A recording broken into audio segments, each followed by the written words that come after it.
সারাদিন উঠান ঝাড় দিয়ে দিয়ে আর ফুরাইয়ে না।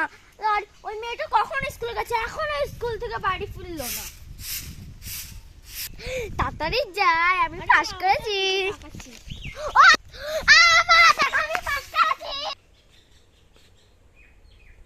কি তুই পাস করেছিস? আরে কেন? কি তুই পাস করেছিস? আমার লক্ষ্মী মা, আমি তো পাস করেছি।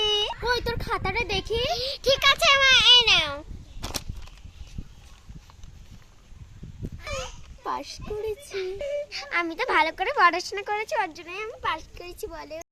সে তো ঠিক, তুই ভালো করে পড়াশোনা করেছিস, ওই জন্য ভালো নাম্বার পেয়েছিস।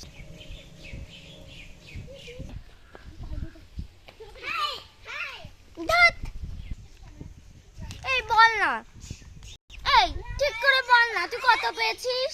নিশ্চয়ই তুই শূন্যটা বসিয়েছিস, বল। না না মা, তুমি বিশ্বাস করো, আমি শূন্যটা বসাইনি। না না, আমি শূন্যটা বসাইনি। না না, তুই ঠিক করে বল, আমার মনে হয় তুই শূন্যটাই বসিয়ে। ধ্যাৎ, তুই তুই সত্যি করে বল, কিন্তু তুই শূন্যটা বসিয়েছিস। না না মা, আমি শূন্যটা বসাইনি, তুমি বিশ্বাস করো মা। না, তুই শূন্যটা বসিয়েছিস, না, আমি বসিয়েছিস। বসাইনি। আমি তখন আচ্ছা, আমি শূন্যটা বসাইনি, আমি খালি 9টা বসিয়েছি।